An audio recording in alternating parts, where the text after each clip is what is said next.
Bonjour à tous, soyez les bienvenus dans ce journal. Aujourd'hui, nous allons parler de salubrité, de sacerdoce et on termine avec de l'entrepreneuriat.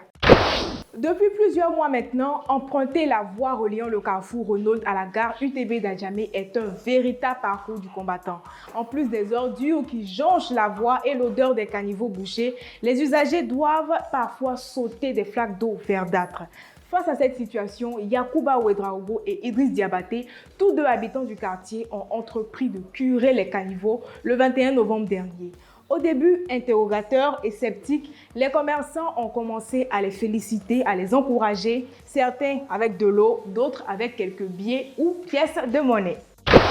Sœur Nguessan Rosalie, issue de la congrégation Les Sœurs de la Charité Sainte-Anne, a récemment célébré ses 25 ans de sacerdoce au service du Seigneur Jésus-Christ dans la commune de Thiémé-Lécro. C'est au sein de la paroisse Saint-Jacques de Kachiré et Sécro qu'une messe a été dite par le vicaire général, le père Hervé Jésus.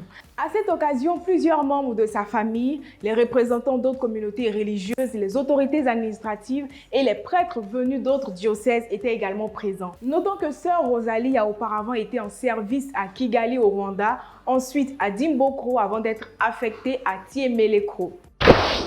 Issue d'une famille modeste, Geneviève Bandama a dans l'idée d'être indépendante afin d'éviter le surplus de dépenses à ses parents.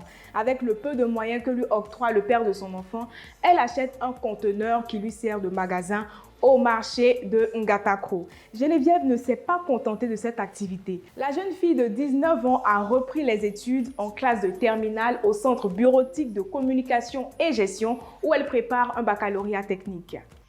Voilà, c'est la fin de ce premier focus. Merci de votre fidélité. Restez connectés au numéro 1 de l'actualité ivoirienne sur ppsou.com.